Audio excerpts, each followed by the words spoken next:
Salut à tous, ici Nva et Tounave pour Entre Rôlistes et aujourd'hui je suis avec quelqu'un de particulier, je suis avec la Fabrique de l'Imaginaire, je suis avec Nicolas Levy qui va vous parler de immédiatement TLDR. Qu'est-ce qu'on va parler Alors ce soir on va parler de Brindlewood Bay et on a décidé de faire un petit TLDR pour les gens qui n'ont pas envie d'écouter nécessairement toute la vidéo, vous avez tort, mais ceci dit on va quand même vous donner les infos et vous pourrez aller voir sur la page du financement plus d'infos ou revenir sur la vidéo plus tard. Donc ce soir on va vous parler de Brindlewood Bay qui est en financement participatif, une précommande donc, avec une petite partie financement grâce au palier qu'on a débloqué, petite partie création. Brindlewood Bay, qu'est-ce que c'est? C'est un jeu de rôle de la famille des PBTA, donc vous connaissez peut-être Apocalypse World, Dungeon World, etc. En plus simple, orienté pour faire de l'enquête, et de l'enquête pas du tout de la manière dont c'est fait habituellement dans les enquêtes traditionnelles, c'est de l'enquête semi-émergente, avec l'optique de game design du PBTA, c'est-à-dire qu'on joue pour voir ce qui va se passer, pour être surpris par le jeu. Donc ça c'est vraiment la base. Et c'est un super projet, ça a été un immense carton aux États-Unis. On parle quand même d'un truc qui a fait 7400% de financement, ce qui est quand même un truc de ouf avec 740 000 dollars. Donc ça a été vraiment un gros phénomène en 2023, ça a donné naissance à plein de jeux, genre The Between qui doit être un des plus connus Public Access à l'heure actuelle, qui sont en cours. Voilà, The Between a eu son financement aux US là récemment. Les autres vont venir après, et il y a toute une famille de jeux qui se déclinent à partir de ça. C'est un jeu d'enquête, donc, dans lequel on va incarner des grands-mères qui vont enquêter sur des affaires de crime. Et en même temps, quand elles vont enquêter sur ces affaires de meurtre, en fait, elles vont découvrir qu'il y a un obscur complot derrière, un peu à la Cthulhu, ce genre de choses. Donc on va mixer ce style un peu d'enquête de femme âgée, mélangé avec un complot qui peut être assez dark. C'est vraiment un jeu qui fonctionne très bien en one-shot, et super bien en campagne, où ça se développe vraiment beaucoup. Et donc juste pour terminer sur le financement, donc il est sur gameontabletop.com. On est actuellement à plus de 520% de financement. On va continuer jusqu'au 31 octobre à minuit. Et on a deux bouquins, le bouquin de base et le supplément de Fuse in Peril, pour un total de 26 enquêtes. Donc largement de quoi faire plusieurs campagnes. Et comme on a atteint un palier plutôt cool, parce qu'il y a un gros engouement autour du projet, on a décidé de créer un supplément qui s'appelle Voyage en France, avec une dizaine d'auteurs et d'autrices françaises, qui vont écrire du coup une dizaine de mystères qui se passent en France, avec plein de thématiques différentes. Et ça va être illustré par Laetitia Van Gas. Donc si des gens connaissent mes jeux avec For the Story, c'est celle qui a illustré magnifiquement Sur la route. Et donc on est très content de l'avoir. Et bien, si des gens veulent financer cette création-là, donc on a des gens comme Guillaume Janté, comme Martin, comme Sandrone, comme Gulix qui a importé Brindlewood Bay en France il y a quelques années déjà dans sa première version. Donc si les gens veulent financer ça et débloquer un max de budget pour les illustrations, on offre le PDF à tous les gens qui pledgent, tous les backers. En revanche, il y a en option la version physique, et ça, le budget qu'on récoltera avec cette version physique, ce sera vraiment ce qui permettra de débloquer un max de budget pour faire un bouquin, un supplément qui soit hyper joli. Voilà. Ok. Et je crois que j'ai fait le tour. Merci à tous, c'était Nva et Tounave pour Entre Rôlistes. Tu fais ça très bien, tu fais ça très bien. Merci. Mais du coup, comment ça va? Eh ben ça va très bien, écoute. Ouais. Maintenant on passe à la version cool. Yes, parce que on est là. Tu parlais des quelques chiffres, parce que là vous êtes rendu sur votre financement, vous êtes rendu à 524%. Ouais. Ce qui est pas mal, surtout pour un jeu qui est un peu spécial. Je veux dire, c'est pas de la fantasy, c'est pas de l'enquête en mode, c'est pas de l'enquête horrifique genre classique à la Cthulhu. C'est un truc qui est, je crois même qu'il s'était décrit comme de la cozy mystery, en tout cas dans la version anglaise. Donc c'est, félicitations déjà. Merci. Parce que là, en plus, il reste 8 jours. Et d'ailleurs, on en reparlera un peu plus loin des paliers, mais est-ce qu'il y a d'autres paliers que vous allez débloquer? Alors non, pas à l'heure actuelle. C'est vrai, enfin non, il n'y en aura pas en fait, tout simplement. Au départ, on n'attendait pas du tout un tel succès sur le jeu, même si on savait il y avait eu un gros succès aux États-Unis, mais c'est vrai que c'est notre premier projet avec les éditions de la Fabrique Imaginaire. Même si, comme je le disais, c'est la même équipe qui a fait les jeux Force the Story, donc du coup, on a quand même des grosses réussites commerciales en jeu de rôle sur un format différent, sur un format jeu de société. Là, on est vraiment sur du format bouquin traditionnel, on va dire. Et c'est vrai qu'on s'attendait pas à ce que ça fonctionne aussi bien. Il y a eu vraiment un super engouement. Je crois qu'on a atteint les 100% en 3 heures, un truc comme ça. Et puis après, ça continue à s'emballer.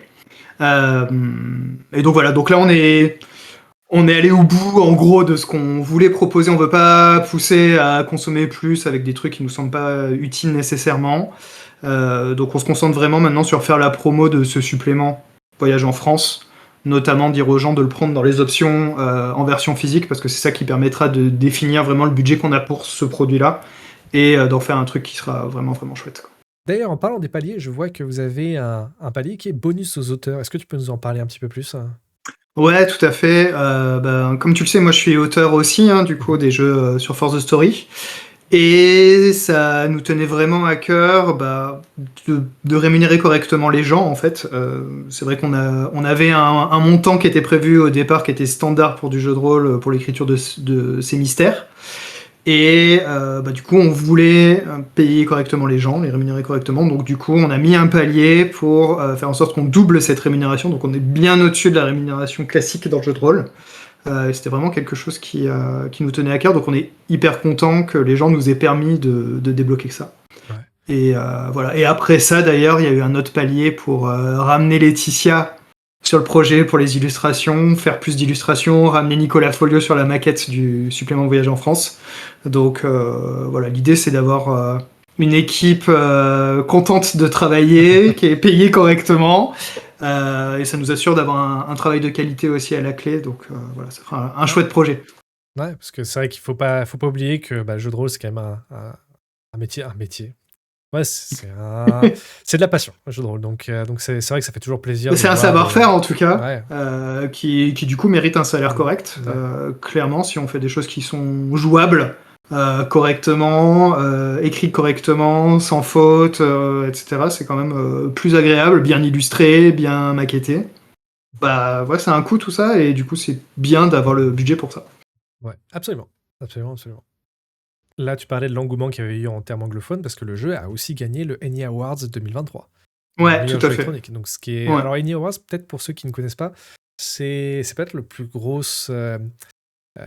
genre des récompenses, enfin des récompenses, une sorte de... ouais, des récompenses, des awards. Ouais, c'est comme pour jeu de rôle. Et ouais. Donc c'est anglophone. C'est vrai que pour l'instant, je pense pas avoir vu... De jeux français qui ont eu des récompenses, non, je crois pas. Peut-être, si. Il y a eu on les a vus à Octogone, justement, c'est Little Dusha, c'est Myr. C'est un jeu d'enquête médiévale fantastique, dark fantasy, qui a gagné l'une des meilleures covers de 2024, il me semble. Ok. Donc ouais. Mais du coup, ouais, après, il faut que les éditeurs aient aussi la démarche d'aller se présenter à un prix aux États-Unis, tu vois. Ce qui est pas évident. Mais en tout cas, comment c'est content du financement? Ah ouais, donc, carrément, on est super content. On a vraiment beaucoup de gens qui ont découvert le jeu, des gens qui étaient même opposés au jeu au départ, dans cette démarche notamment d'enquête émergente, qui était quelque chose qui leur parlait pas, avec qui on a pu discuter. On a organisé plein de parties de démos sur la Fabrique Imaginaire aussi, et du coup on a eu plein de gens qui connaissaient pas, qui sont venus, qui ont joué, ce qui est quand même le meilleur truc à faire, je dirais, avant de critiquer un jeu, c'est quand même de le lire, comme critiquer un film sur la bande-annonce, tu vois, c'est bien, mais bon, voilà. Et du coup, qu'on était vraiment convaincus, parce que c'est très très fun comme jeu en fait, et ça marche super bien, sans temps mort, c'est vraiment hyper cool. Et bon, là, on n'a pas proposé à des gens de passer du côté du gardien, donc du côté du meneur, mais de ce côté-là, c'est vraiment aussi super agréable à jouer et hyper simple en fait, y compris pour des gens qui n'ont pas l'habitude du jeu de rôle, c'est super guidé. Parce que c'est un jeu d'enquête où tu joues des mamies, mais du coup, est-ce que tu peux m'en dire un petit peu plus dans le détail de qu'est-ce qui rend ce jeu, qu'est-ce qui fait que ce jeu a gagné un ENnie Awards? à ton avis? Ouais, ok. Alors, c'est un jeu qui est assez novateur en fait, l'air de rien, parce que ça part du PBTA, donc philosophie de design qui est, on est là pour raconter des histoires sympas avec plein de rebondissements. Il y a jamais de scénario dans les PBTA, enfin à quelques exceptions près, mais en tout cas il y a toujours une grosse part d'émergence en cours de partie, où justement tout ce qui est manœuvre, rebondissement, il y a plein d'intitulés suivant les différents jeux, les moves en anglais, Ouais. vont être là pour créer des rebondissements dans l'histoire, donc des nouvelles péripéties. Donc ça c'est vraiment la base de ces jeux-là.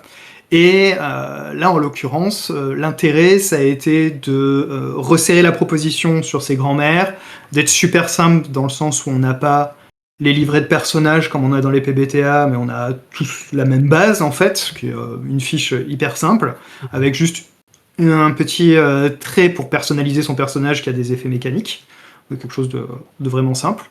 On va pouvoir enrichir ça en gagnant de l'expérience au fur et à mesure dans le jeu pour gagner d'autres mécaniques de ce type-là, mais ça restera quand même globalement très léger. On va avoir quelques rebondissements pour gérer vraiment des points précis du jeu. Donc le premier, c'est l'enquête. Évidemment, le truc le plus important, c'est comment on va enquêter.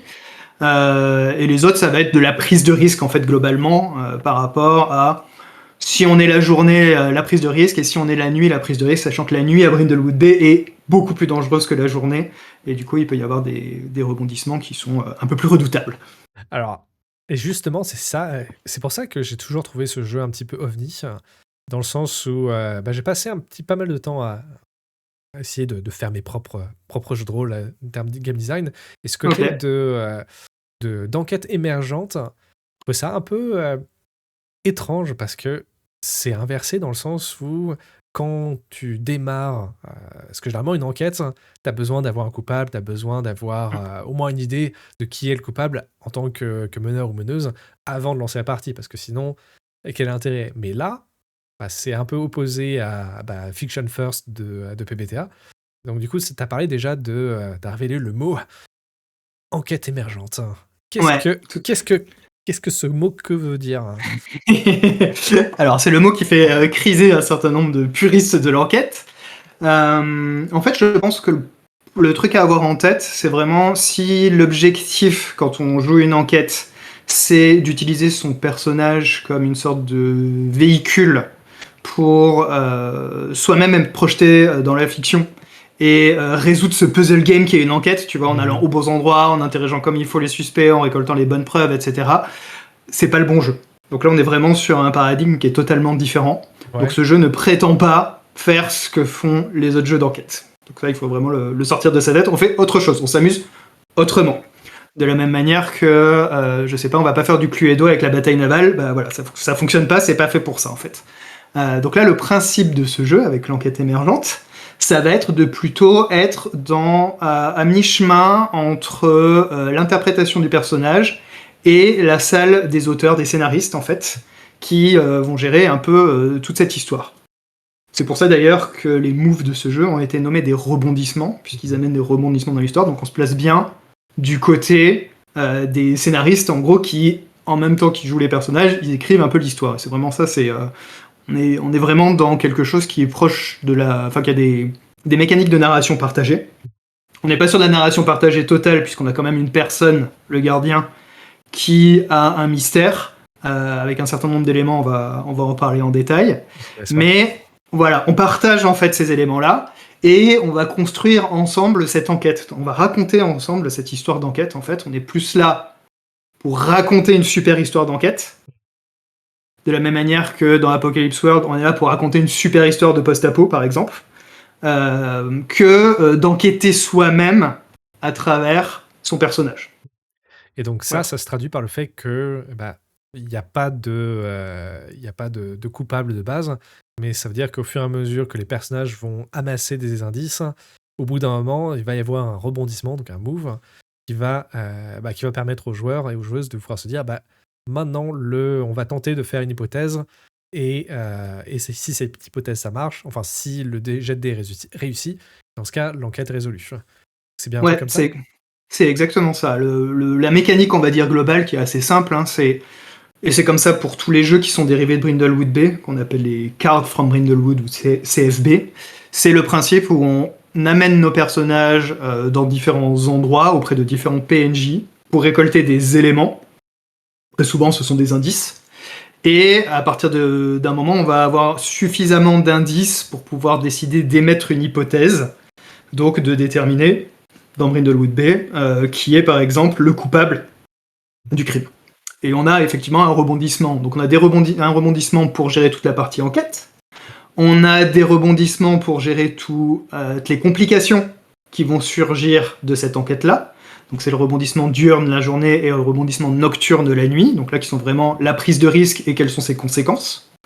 Et ensuite à la fin, on va avoir le rebondissement, émettre une hypothèse qui est vraiment centrée sur, à notre avis, du coup, ce qui s'est passé dans cette affaire-là, c'est ça.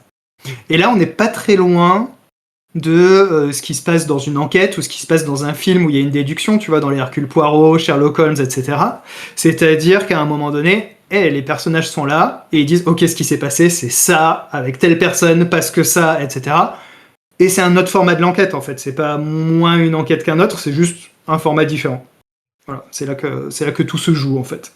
Ouais, mais je vois quand même le côté... toutes les remontrances. On avait parlé aussi dans le Discord pendant un moment, le fait que c'était bizarre parce qu'il y avait... En fait, il y a pas vraiment d'enquête à résoudre, c'est une enquête à écrire plutôt. Mais c'est exactement ça, en fait. On n'est pas dans la... C'est ce que je disais au début, on n'est pas dans la résolution d'un puzzle, on est dans la création d'une histoire autour d'une enquête. Ouais. Mais je peux comprendre que ça puisse être... ça peut paraître frustrant parce qu'au final, à quoi bon essayer de résoudre l'enquête si jamais il n'y a pas de... s'il n'y a pas d'enquête, en fait, il n'y a pas de... Pas encore d'enquête, c'est ça qui est un peu... C'est en fait, on fait l'enquête en même temps qu'on la raconte, donc c'est ça qui est un peu particulier. Après, alors c'est pas vrai qu'on ne fait pas l'enquête, hein, comme je le disais, la scène de fin où on va relier en fait tous les éléments. Quand t'interroges des gens qui ont joué à Brindlewood Bay, ils ont une espèce de révélation à ce moment-là en disant mais c'est trop bien en fait comme truc. Et du coup, j'ai vraiment eu l'impression là d'imbriquer toutes les pièces. On a discuté ensemble et on a trouvé une théorie qui tient debout en fait et qui nous désigne un coupable. Donc du coup, de ce point de vue-là, c'est quand même assez proche.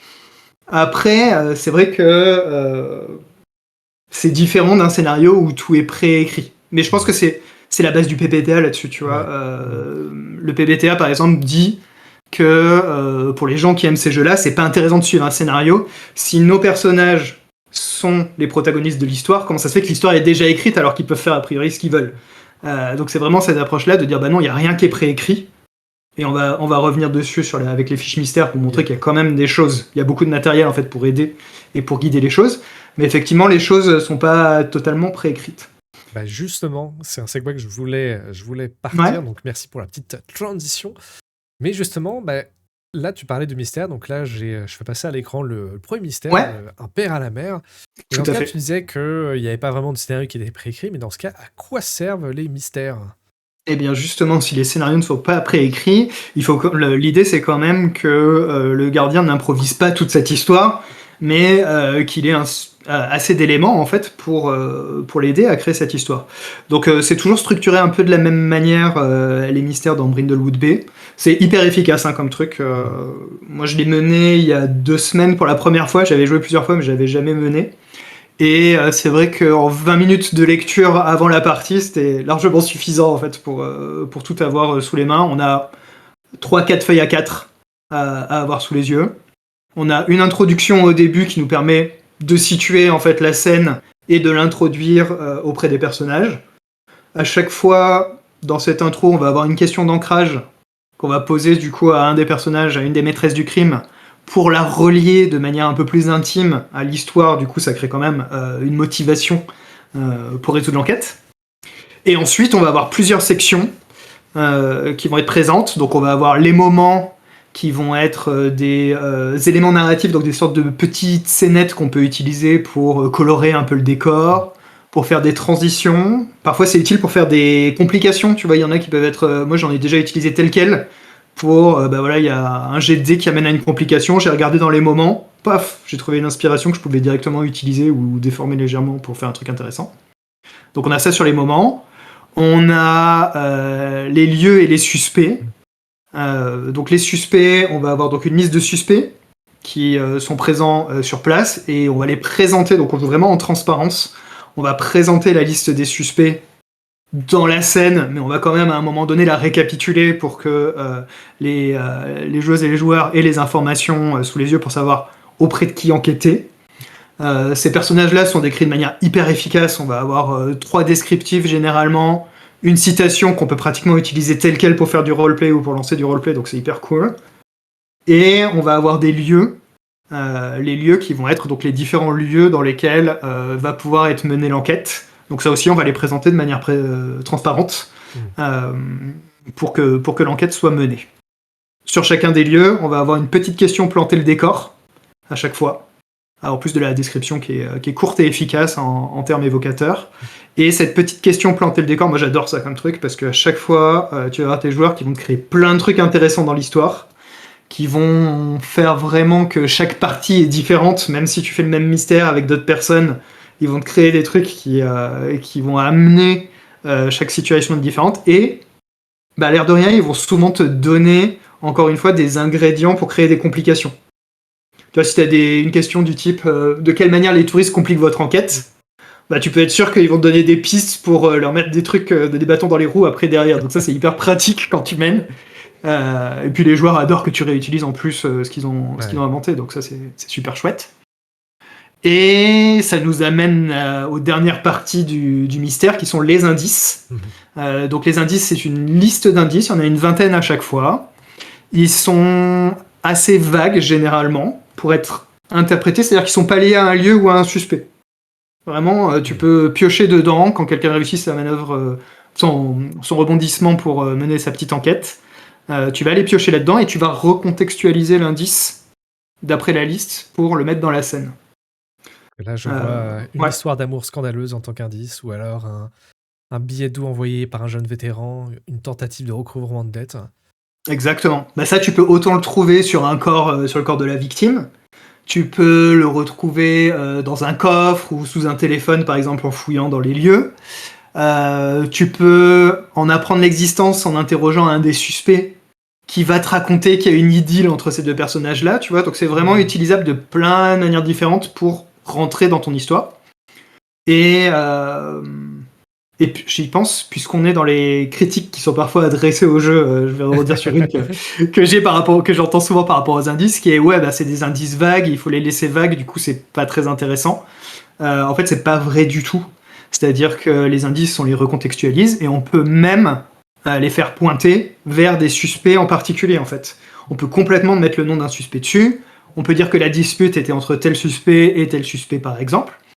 Et en fait, on va comme ça multiplier différents indices qui vont pointer vers les différents suspects. En fait, le but, en tant que gardien, c'est de ne pas décider soi à la place des joueurs, mais c'est plutôt de dire ok, je vais aller pointer vers ce suspect-là, cet indice-là. Là, ça serait logique dans cette situation-là que du coup, vous êtes en train d'interroger un suspect.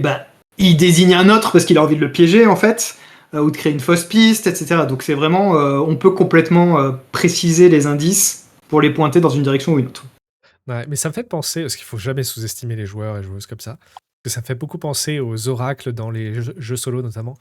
Tout à fait. Tu vas avoir genre quelques mots et en fait, le contexte, c'est tellement important dans le sens que c'est ça qui va permettre de tout amener d'un coup.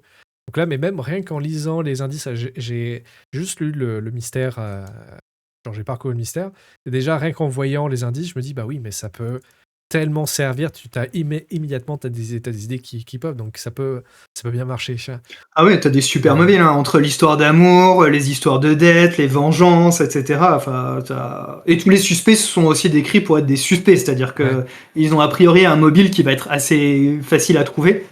Donc c'est vraiment, y a que l'embarras du choix en fait, et ça peut être assez rigolo d'ailleurs de rejouer un mystère et de voir à quel point tu peux créer une histoire complètement différente entre voilà, les planter le décor, la question d'ancrage qui est différente, les rebondissements qui vont t'amener des moments d'enquête qui se passent super bien la première fois et la deuxième fois c'est une vraie galère, il y a des gens qui s'enfuient, il y a une course poursuite, etc. Enfin bon bref, c'est vraiment super flexible quoi. Est-ce que ces mystères-là, donc de base, il y en avait 9, c'est ça, à l'origine? Je crois qu'il y en a Non, plus que 7 ça. dans le bouquin de base, 7, et il y ok. en a, je vérifie, il y en a 7 dans le bouquin de 4, 5, base, 6. non 6 dans le bouquin de base, et il y en a 20 dans le supplément de Fuse in Peril. Ok. Et parmi ceux-là, tu me disais qu'il y avait avec les paliers, vous avez réussi à débloquer des paliers pour ajouter 10 autres mystères qui sont faits par les auteurs et autrices français, du coup. Ouais, tout à fait. C'est exactement l'idée. Donc, on a décidé de créer du contenu parce qu'on avait un vrai engouement là-dessus. Parce que l'objectif aussi avec les éditions de la Fabrique Imaginaire et la communauté de la Fabrique Imaginaire sur Discord, Mhm. c'est d'essayer de mettre en avant aussi des gens qui sont pas nécessairement connus, mais qui créent des choses super cool de manière amateur. Et donc là, on va leur donner une chance de travailler en collectif avec des personnes qui ont déjà publié. Donc c'est chouette de voir cette équipe qui se met en place là petit à petit. On a créé un petit Discord de travail pour échanger sur les idées autour du supplément. Et il va y avoir des mystères qui sont assez chouettes. Je peux parler de quelques pistes, sachant que Sans trop spoiler, rien bien n'est sûr, hein. gravé dans le marbre. Voilà, c'est des idées pour le moment qui tournent. Mais on a des choses qui pourraient tourner autour du Fort Boyard, par exemple. On Fantaisie. a des mystères qui seraient dans une cure thermale. Aujourd'hui, on a évoqué la possibilité d'avoir un mystère avec un voyage dans le temps, Oula, avec la oula. résistance pendant la Seconde Guerre mondiale, etc. Donc ça peut être un truc cool aussi à faire. Parce il peut y avoir des mystères surnaturels dans Brindlewood Bay. Il y a toute une partie là-dessus dans The Fuse in Peril, d'ailleurs.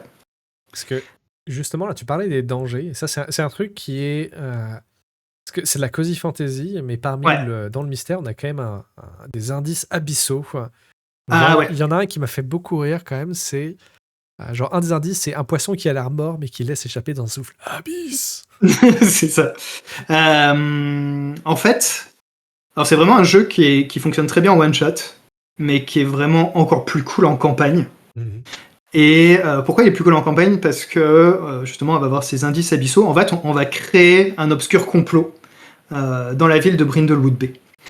Donc ça fonctionne comment? Là, encore une fois, c'est hyper guidé par le jeu.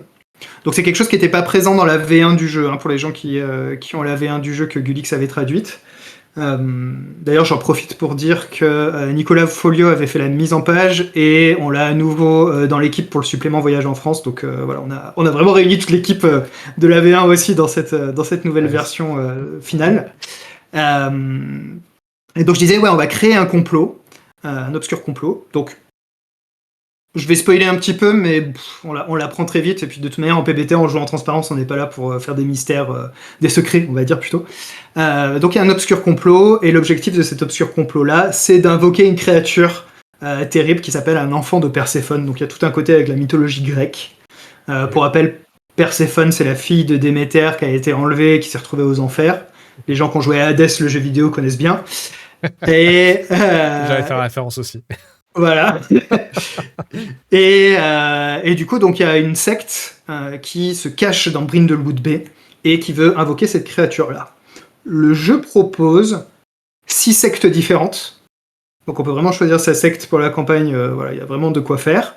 Il y a également 6 enfants de Perséphone différents.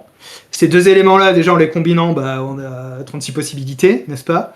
Ils vont ramener des indices abyssaux en plus, ils vont ramener des thématiques, ils vont amener des scènes de cliffhanger à rajouter pour lancer la campagne, etc. à la fin du premier mystère. Donc voilà, il y a un certain nombre d'éléments comme ça qu'on choisit au début pour commencer cet obscur complot, et après on va être guidé sur 4 paliers pendant la campagne en fait, ou 4 strates, où on va faire changer petit à petit Brindlewood Bay avec des actions en fait de l'obscur complot. Et ça va être complètement guidé pour le gardien pour créer tout ça. Et avec évidemment un climax à la fin qui est l'affrontement contre la secte.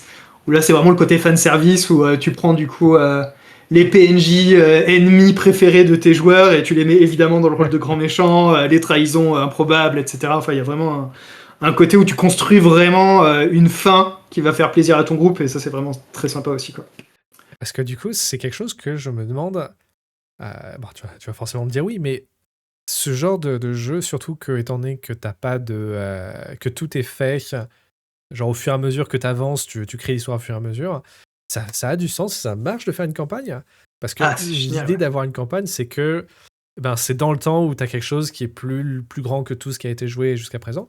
Donc si jamais tu as le truc qui apparaît au fur et à mesure, est-ce que tu n'as pas une construction de...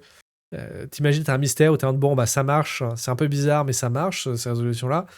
Et donc après, tu vas essayer de rentrer cette résolution-là avec le second mystère et cette résolution-là avec le troisième mystère, etc. etc. Ah, c'est pas comme ça que ça fonctionne en fait. Ouais. C'est-à-dire que les mystères, ils vont chacun être indépendants les uns des autres. Mhm. Donc ils vont pas nécessairement avoir d'impact les uns sur les autres. Je reviendrai quand même sur le truc où tu dis la solution elle était un peu bizarre et il faut qu'elle marche parce que en fait c'est pas généralement c'est pas vraiment ce qui se passe en fait en jeu. On peut faire un mini décroché là-dessus. Bien sûr, bien sûr.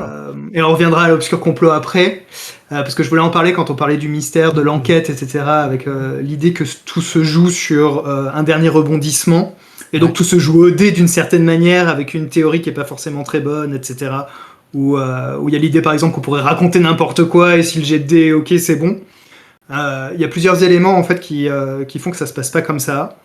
Le premier élément par rapport à la théorie c'est que c'est une discussion entre les personnes autour de la table pour se mettre d'accord sur ce qui s'est passé. Donc il est assez peu probable que si tu joues à 4-5, t'as quand même envie généralement dans un jeu de rôle de créer une histoire qui est cool et à laquelle tu crois et pas de faire n'importe quoi. Donc dans la mesure où on doit avoir un consensus sur cette théorie, c'est peu probable qu'une théorie qui tient pas debout fonctionne. D'autant plus que le gardien est partie prenante de cette discussion.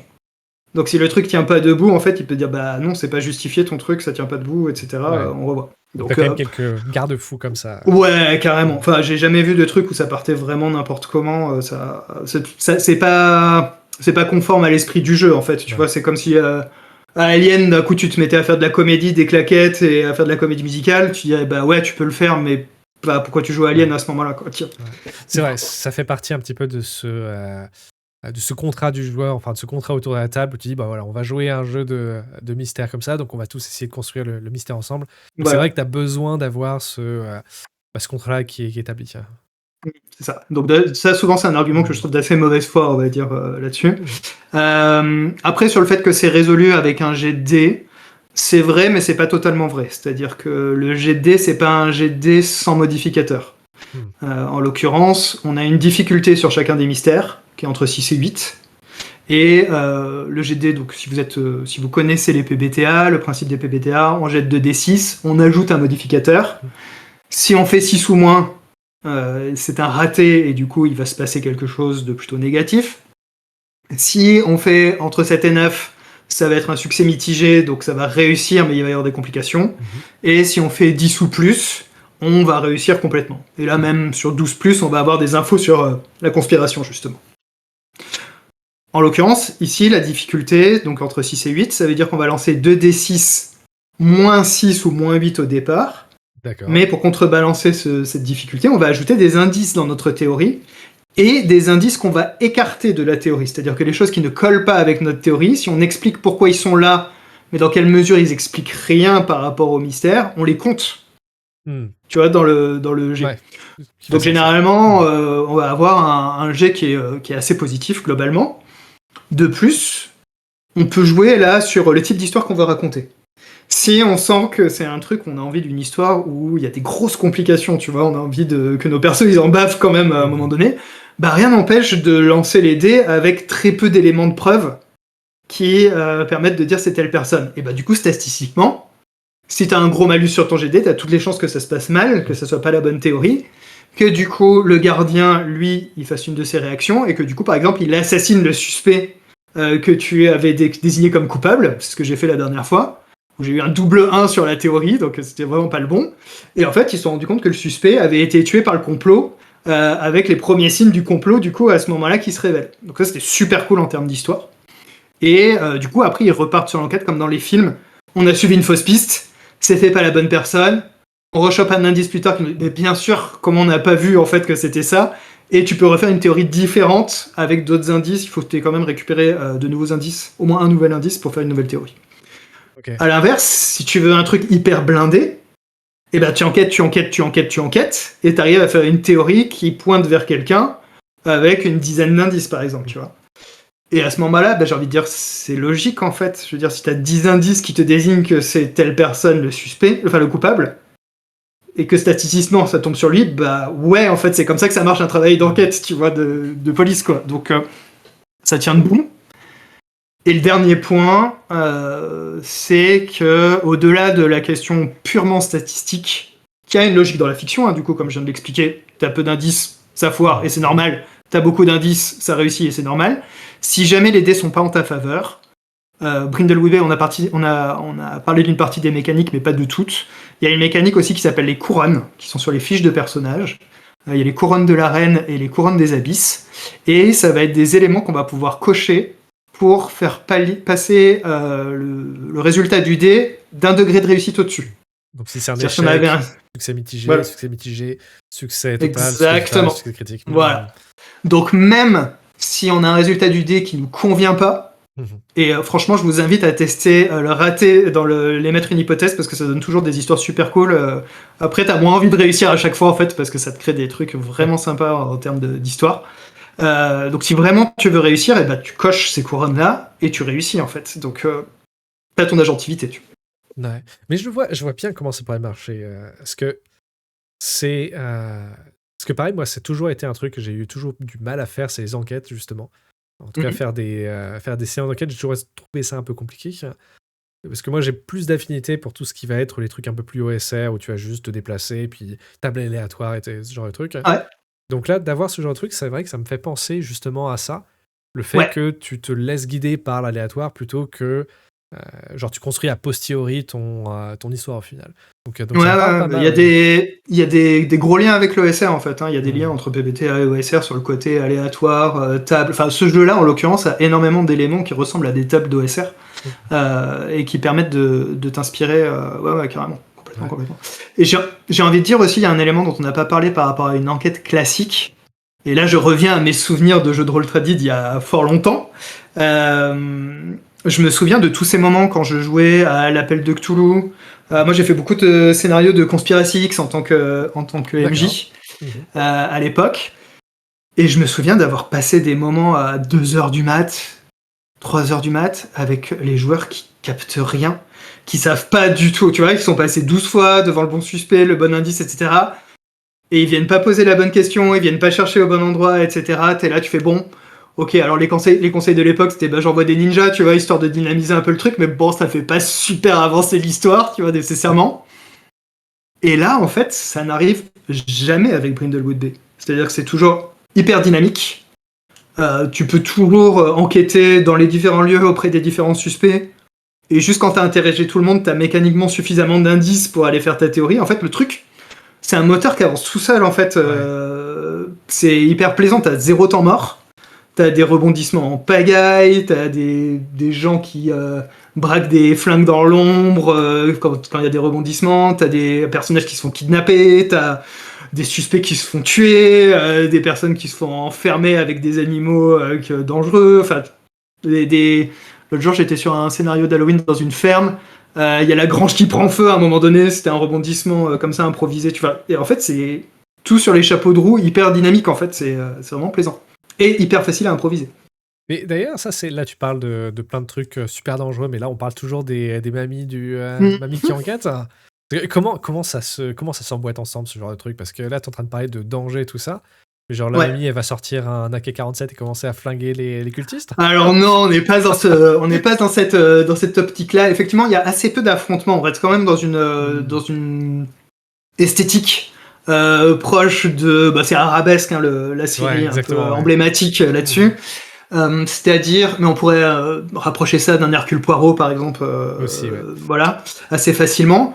C'est-à-dire qu'on va pas avoir des grosses scènes de fusillade, etc. On n'est pas dans quelque chose de costaud et de violent de ce côté-là. Encore que ça serait possible, mais c'est pas le but du jeu a priori. J'imagine la grand-mère. Retiens-le. C'est ça. Après, c'est du PBTA, c'est-à-dire qu'on n'est pas dans des rounds avec de l'initiative, des jets d'attaque, des dégâts, etc. Tout est joué de manière narrative. C'est-à-dire que avec un rebondissement d'urne, par exemple, Bah, je décris ce que je veux effectuer. Donc c'est hyper flexible hein, comme action. C'est-à-dire je peux autant vouloir, je sais pas, éteindre un incendie que effectivement récupérer un fusil de sniper qui était là pour tirer sur l'hélicoptère. Mécaniquement, c'est la même chose en fait. Donc voilà. Potentiellement, tu as un avantage ou un désavantage en fonction du positionnement fictionnel. Donc effectivement, ta grand-mère n'est pas nécessairement calée en fusil de sniper, donc ça peut être avec un désavantage par exemple. Mais si le jet de dés après il est bon, bah ça fonctionne, tu vois. Donc tu peux faire un peu tout ce que tu veux là-dessus. C'est vraiment hyper cool là-dessus et hyper flexible, quoi. Mais parce que quel est mince, j'ai le mot en anglais, mais pas le mot en français, Vas-y. les stakes. Les enjeux. Les enjeux, yes, merci. Quel est le niveau d'enjeu que tu mettrais pour Brindlewood Day? Alors contrairement à ce qu'on croit, notamment avec quand tu vas monter les illustrations à l'écran, on a un look vraiment cosy pour le jeu. Ça donne vraiment cette image de petit mystère tranquille et rigolo. Alors on a cet aspect-là avec les grands-mères, hein. D'ailleurs je vous invite à tester de jouer une grand-mère telle que c'est prévu, hein. Vous pourriez jouer des grands-pères par exemple, mais c'est vraiment plus rigolo avec des grands-mères. Et je vous laisse découvrir pourquoi. Mais en gros, donc il y a vraiment cette optique, on est des mamies qui critiquent, qui font de la cuisine, de la couture, etc., qui sont fans de polar, qui font des remarques à tous les PNJ, voilà, au passage.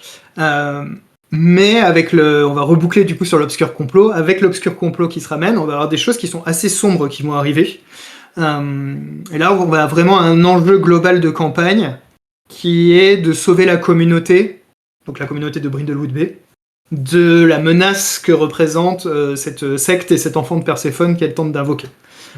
Donc là, il va y avoir des morts dans les enquêtes, hein, ça c'est quand même un truc qui est clair et net.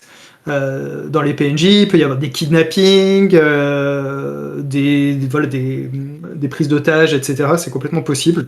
Donc il peut y avoir des enjeux assez forts. Et dans la partie obscur complot, on peut avoir des choses qui sont même assez gore en fait en fonction de la secte qu'on a choisie et de l'enfant de Perséphone qu'on choisit. On peut avoir des trucs très mystiques et on peut avoir des trucs vraiment genre on a le chaos rampant par exemple dans les enfants de Perséphone par exemple avec des trucs qui sont bien voilà qui sont bien comme il faut. On a des trucs avec des morts qui reviennent à la vie. Enfin voilà, on a plein de possibilités. Donc ça c'est intéressant d'en parler avec son groupe un peu sur les thématiques qui nous plaisent pour l'enquête, parce que en tant que gardien, on peut vraiment taper dans plusieurs thématiques différentes. Parce que c'est vraiment intéressant comme approche. Mais est-ce que va y avoir je vais un petit peu dans le futur. Hein. Est-ce qu'il va y avoir une suite, ou est-ce que vous imaginez une suite pour Brindlewood Bay? Tout est imaginable après. Je pense qu'il peut y avoir des suppléments de nouveaux mystères. Moi, en discutant un peu voyage dans le temps, j'imaginais un recueil effectivement de maîtresses du crime qui voyagent dans le temps pour empêcher des assassinats ou ce genre de trucs. Ça pourrait être rigolo. Mais voilà, c'est des pistes de ce genre-là. Mais pour le moment, on n'a pas pour objectif de développer la gamme au-delà de ça. Mais on vient à peine de commencer. Donc tout reste ouvert, hein, évidemment. Après, commencer avec un départ comme ça... C'est pas mal, ouais, on est d'accord. Je reviens sur un petit truc dont j'avais envie de parler, parce que tu demandais comment ça se passait en campagne, tu sais, sur l'enchaînement des scénarios, etc. Ouais. Je crois qu'on avait fait un gros... On fait plein de détours dans tous les sens. On revient en arrière. C'est ça. Donc, en fait, un truc qui est cool, donc sur la construction de la campagne, j'ai dit qu'il y avait différentes strates, on va construire les choses petit à petit. On a des éléments qui nous sont donnés, donc on a parlé de la secte et de l'enfant de Perséphone qui va être invoqué. Mais on va avoir également un certain nombre de PNJ, de cultistes, conspirateurs, etc., qui nous sont donnés par bouquin qu'on peut rajouter dans les mystères. On va pouvoir réutiliser des PNJ, des mystères, en fait, ceux qui plaisent le plus à notre groupe pour les réutiliser dans la conspiration. Donc c'est là qu'on a un lien en fait qui se forme petit à petit. On reste dans la communauté de Brindlewood Bay, donc quand même petit à petit, tu vois, il va y avoir on va croiser les PNJ d'un mystère à l'autre, ou des membres de la famille, ce genre de choses. Il y a même des liens avec d'autres jeux de l'auteur en fait, The Between par exemple. On va avoir des choses croisées. C'est vraiment un univers, le Brindleverse en fait, c'est quelque chose qui existe sur le Discord, de l'auteur, avec plein de théories qui tournent autour de ça, parce qu'on trouve des éléments dans plein de ces jeux. Il commence d'ailleurs à y avoir des même des mécaniques où en gros pour révéler des trucs dans certains mystères, il faut avoir fait tel mystère dans un autre jeu. Donc t'as vraiment un côté legacy qui se met en place qui est rigolo. Faut pas le prendre trop au sérieux comme truc, c'est plus un clin d'œil qu'autre chose. Mais voilà, donc on a ces éléments-là, et dans le supplément de Fuse in Peril, on a tout un chapitre Brindlewood Bay qui va rajouter plein de lieux en plus qu'on va pouvoir rajouter dans sa ville, plein de PNJ en plus, etc. Et là on va vraiment, c'est un peu en plus des 20 mystères, c'est un peu un Chicago by Night, tu vois, pour Brindlewood Bay, avec mais toujours des lieux hyper efficaces, tu vois, courte description, question planter le décor, etc. Ça fonctionne hyper bien pour peupler ta campagne, quoi. Et plusieurs campagnes même, parce qu'il y a vraiment beaucoup de matos. Parce que j'ai pas trop suivi la gamme anglaise, mais la gamme anglaise, est-ce qu'il y a d'autres livres qui sont déjà apparus? Sur Brindlewood Bay, non. Et ça, alors il y a un livre de recettes qu'on a décidé de pas faire parce que c'était assez anecdotique comme truc. Ok. Voilà. Comme on a dit, on veut vraiment se concentrer sur la proposition ludique. Ouais. On n'est pas là pour faire du chiffre d'affaires avec des trucs qui ne seront pas nécessairement utiles.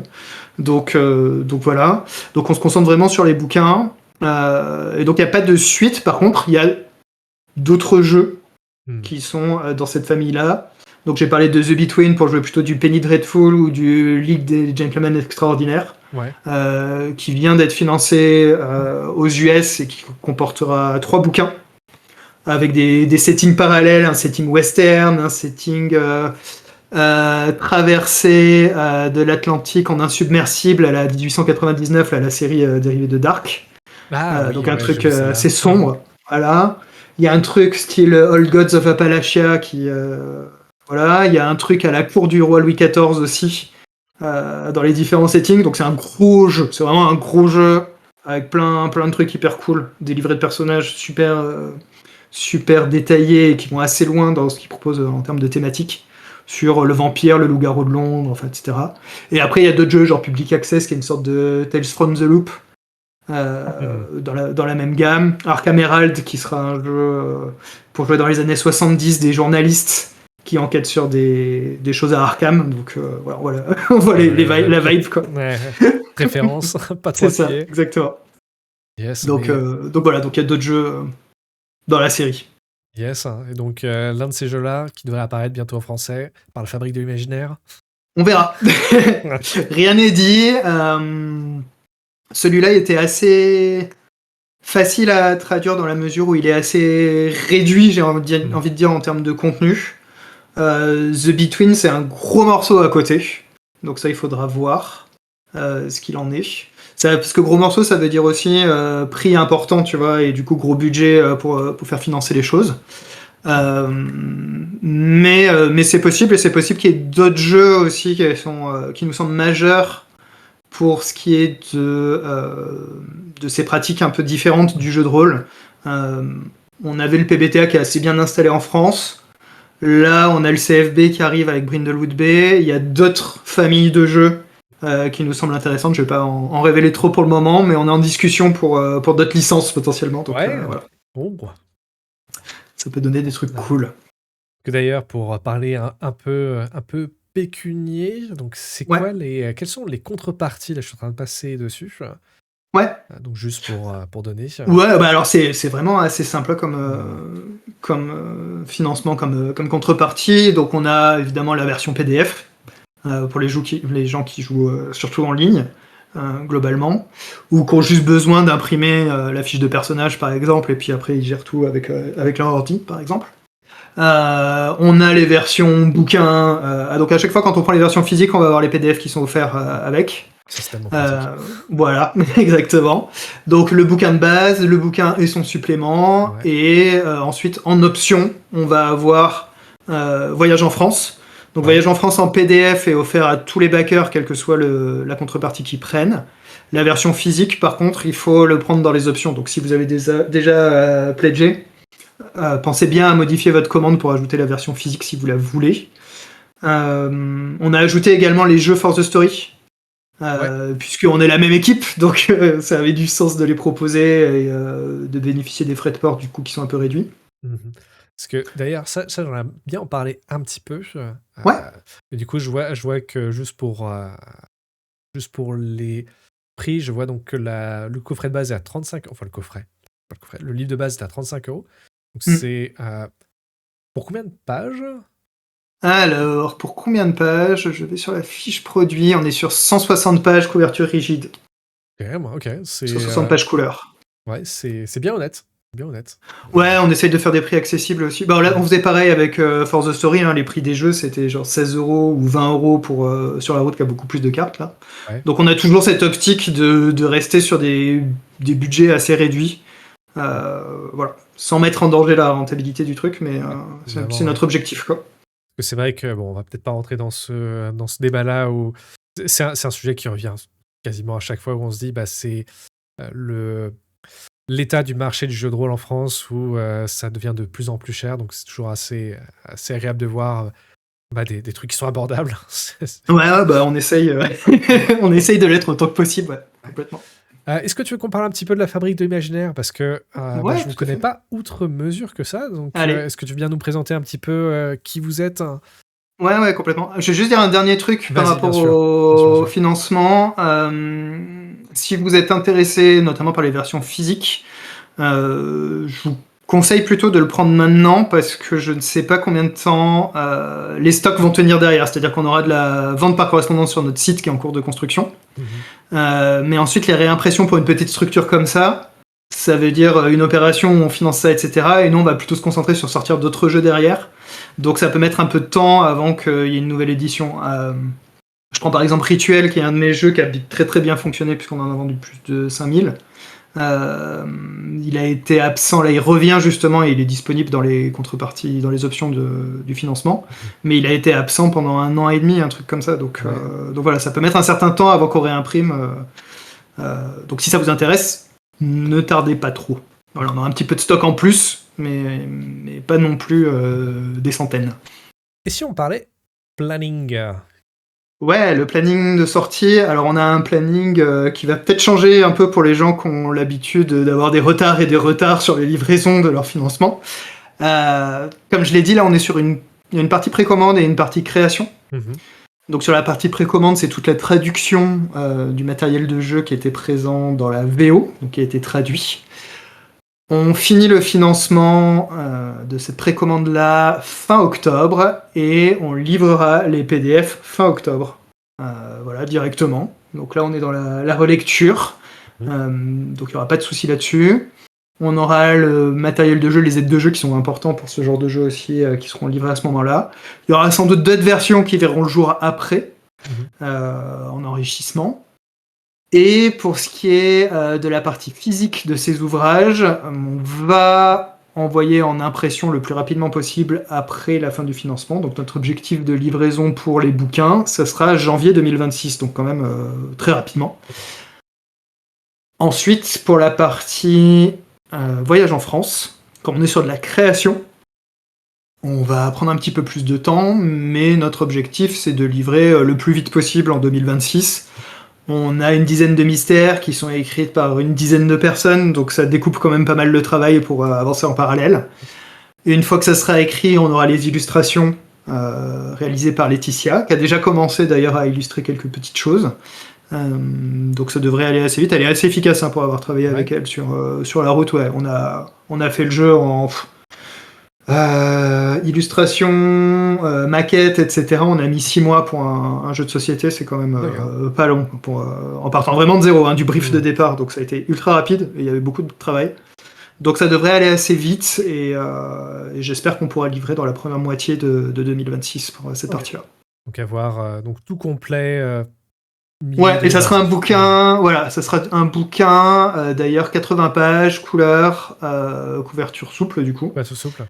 Ouais, complètement. Et voilà, et le dernier truc par rapport à ça, je crois que je l'ai déjà dit, mais je vais le répéter. Si vous voulez que ce bouquin soit très cool, pensez à prendre l'option version physique, parce que ça conditionne vraiment tout. Donc voilà, prenez-la dès maintenant. Ouais. La Fabrique Imaginaire. Donc la Fabrique Imaginaire, c'est une communauté qui est née en 2020, à l'époque où il y avait toutes les communautés qui naissaient sur Discord avec le Covid, tout ce temps qu'on avait pour jouer en ligne, n'est-ce pas? Cette période bénie / maudit en même temps. C'est ça, un peu des deux. Ouais. En l'occurrence, c'est la période à laquelle j'avais écrit des jeux, donc Force the Story. Ouais. En l'occurrence, j'avais traduit pour l'arène. Et on sortait à ce moment-là Rituel, donc un jeu pour jouer des cultistes. Voilà, je te parle des jeux Force the Story vite fait, ou les gens connaissent. Moi, je connais pas, et donc. Ok, donc c'est je veux bien l'occasion. que tu m'en parles un petit peu. Qu'est-ce que Force the Story? Alors rapidement, donc Force the Story, c'est des jeux narratifs qui permettent de faire du jeu de rôle, hein, en fait. C'est des jeux de rôle au format jeu de société, on va dire, à base de cartes. Donc le principe est toujours le même. On a par jeu, on va avoir un grand univers, tu vois. Pour la reine, on va escorter le jeu d'origine, qui est un jeu canadien. On va escorter une reine dans un voyage. Rituel, on va jouer des cultistes qui veulent accomplir un rituel pour changer la face du monde. Donjons et Siphon, on est des créatures du donjon qui nettoient les canalisations et qui sont en pleine campagne électorale pour élire leur nouveau délégué syndical. Le casse de trop, on est sur Usual Suspect, on est un groupe de braqueurs en fait qui a réussi leur coup, mais qui est actuellement en garde à vue et qui repasse le film en flashback de ce qui s'est passé pour voir où est-ce que ça a merdé. Et sur la route, le petit dernier, on va être sur des histoires de voyage. Donc du voyage sportif, de l'exil, de Médecins sans frontières, voilà, il y a 12 voyages différents, enfin bref. C'est vraiment très riche. Et donc tous ces jeux-là, t'as un gros univers comme ça. Et ensuite, à l'intérieur, tu vas généralement avoir des cartes pour cadrer un peu le contexte. Ça peut être des lieux, des cibles de casse, des personnages à incarner, tu vois, qui te donnent quelques petits éléments sur ton personnage, par exemple le rôle dans l'équipe, ou dans Donjons et Siphon, si t'es un gobelin, un squelette, etc., avec tes pouvoirs et tes relations dans le donjon, ce genre de choses. Donc ils permettent un peu d'avoir des bases pour raconter ton histoire. Et ensuite, la mécanique est très simple. À tour de rôle, on tire une carte. Sur la carte, on va avoir une ou plusieurs questions. Et on y répond du point de vue de son personnage, qu'on improvise au fur et à mesure. Donc on improvise autant son perso que les rebondissements, mais comme c'est réduit à la question qui est sur la carte, en fait, c'est pas une feuille blanche, tu vois, c'est assez précis. Donc ça permet de fixer son attention, son imagination sur un point précis, ce qui permet une invention plus facile. On raconte son bout d'histoire, et quand on a raconté ça, les autres sont là pour poser des questions en plus pour enrichir ce qui vient d'être raconté. Et on fait des tours comme ça, et petit à petit, ça va créer une histoire qui est vraiment digne d'une série Netflix très souvent. Peut-être pas forcément à la première partie si on débute dans le jeu de rôle, mais moi je connais des gens sur Rituel qui font facilement des parties de 3 heures, 4 heures sans problème, avec beaucoup de rebondissements, qui jouent les cartes en scène roleplay, etc. Donc c'est vraiment très chouette. Et ça permet d'avoir des petits jeux pas chers, avec une rejouabilité illimitée, mais vraiment illimitée. Et qui permettent de faire des parties one-shot riches, toujours différentes, si on a envie d'y jouer tout simplement, ou même si on a une personne qui est absente de notre groupe habituel, ou ce genre de choses. Ou si on veut faire découvrir le jeu de rôle à des gens qui connaissent pas, c'est quand même des jeux que t'achètes. Tu lis les règles qui sont sur une dizaine de cartes, donc en 5 minutes t'as lu les règles et tu joues directement et c'est parti quoi. Donc c'est vraiment un produit de découverte du jeu de rôle par excellence. Ok, je connaissais pas, et en plus là je vois que c'est entre 16 et 20 euros. Ouais, c'est hyper accessible. Ouais. Ok, je connaissais pas. Merci pour le petit... avec plaisir, écoute. Donc voilà, donc ça c'est né au moment où la Fabrique Imaginaire, c'est né au moment où je sortais du coup Rituel et Donjons et Siphon. D'accord. Et au début, c'était avec l'optique de faire découvrir un peu... Tu sais, comme on avait un peu les Patreons, ce genre de trucs, si vous voulez en savoir plus sur ce que fait un auteur. Et en fait, je me suis rendu compte que cette posture d'auteur qui révèle les choses, ça m'intéressait moins que d'échanger avec les gens et de créer avec eux. Ouais. Donc très vite, en fait, se sont mis en place des jams. Il y a des gens qui sont venus, qui ont commencé à parler de leur jeu, on a parlé game design, etc. Et maintenant, c'est vraiment une communauté où tu as plein de personnes différentes qui créent des jeux, qui parlent des jeux. On joue beaucoup, surtout à des jeux alternatifs, indépendants. Tu trouveras pratiquement pas de Cthulhu. Je crois qu'il n'y a jamais eu de Donjons et Dragons. C'est pas... Voilà, c'est pas que c'est interdit, tu vois, mais c'est pas cette communauté-là. C'est hyper inclusif comme communauté. On a des gens de tous les âges, de tous les genres.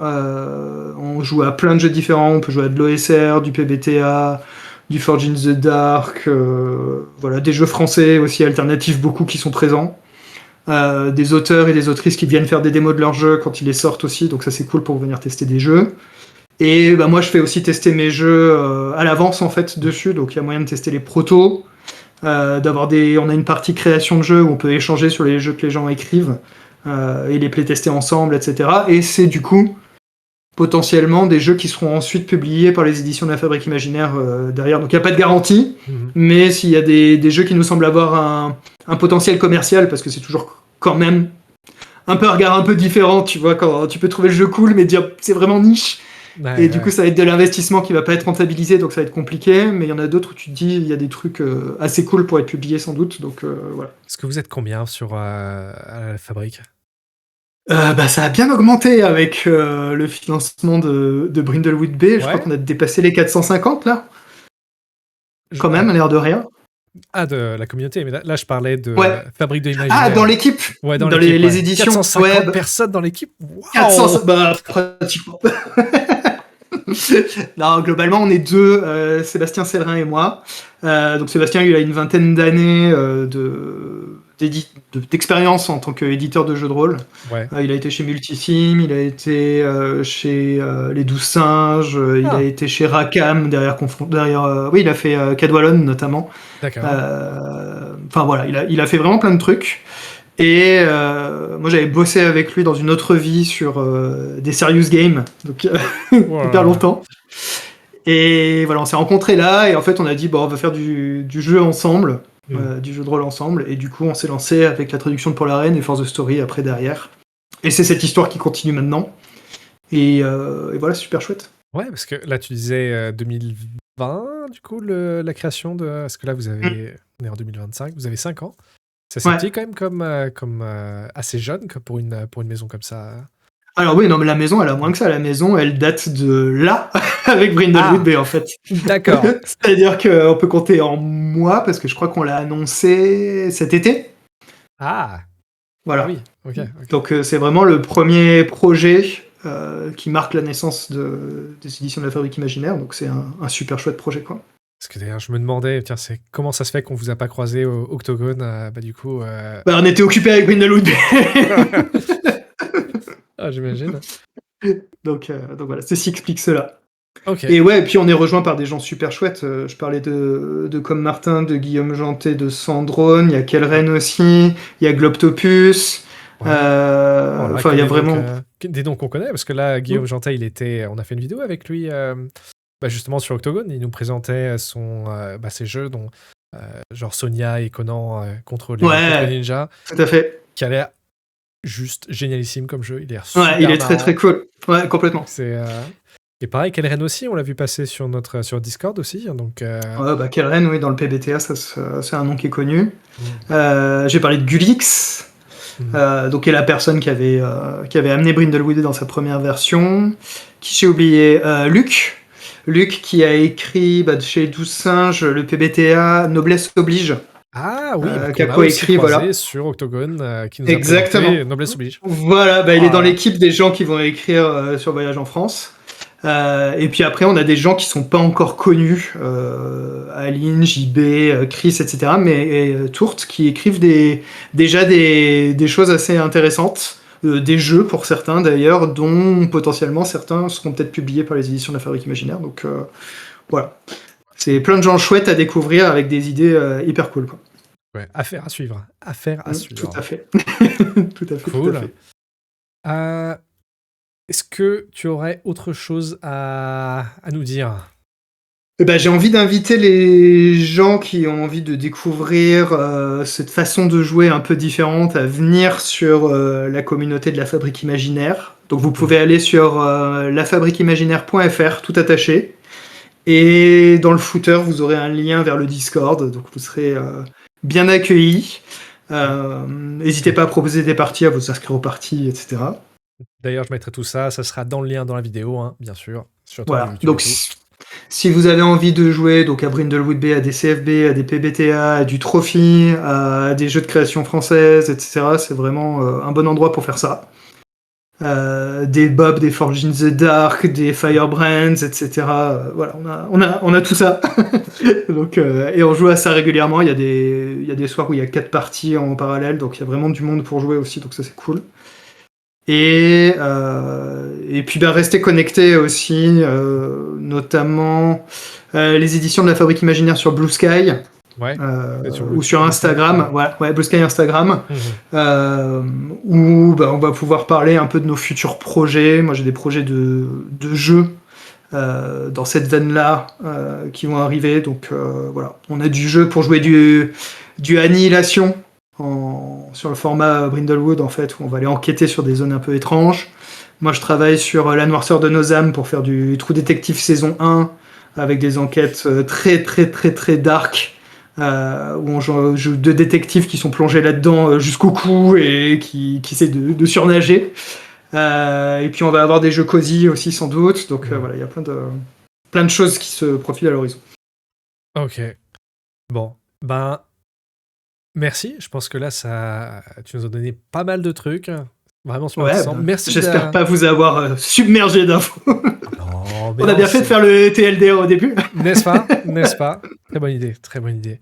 Mais ouais, mais du coup, je propose qu'on s'arrête ici, sauf si tu as encore un autre dernier C'est bon pour moi. Yes. C'est bon pour moi. Bon, en tout cas, merci. Merci beaucoup d'avoir bien voulu nous en parler de Brindlewood Bay et puis aussi de la Fabrique de l'Imaginaire. Donc, on va regarder ça un peu avec attention. Ouais. Et puis venez jouer avec nous, hein, toi aussi d'ailleurs. Je suis sur votre Discord pour l'instant, je suis resté silencieux, je suis en train de regarder, mais... Ouais, n'hésite pas, il y a vraiment des trucs cool, quoi. Yes. Cool. Merci aussi à tous ceux qui nous regardent, c'est toujours un plaisir de pouvoir vous montrer des auteurs, éditeurs et plein de gens du milieu, ça nous fait super plaisir. Donc j'espère que vous appréciez ce genre de vidéos. Si oui, faites tous les trucs de YouTube, vous abonnez, cliquez sur les likes, etc. Et avec ça, je vous souhaite à tous une bonne soirée et surtout un bon jeu à tous. Salut tout le monde! Ciao!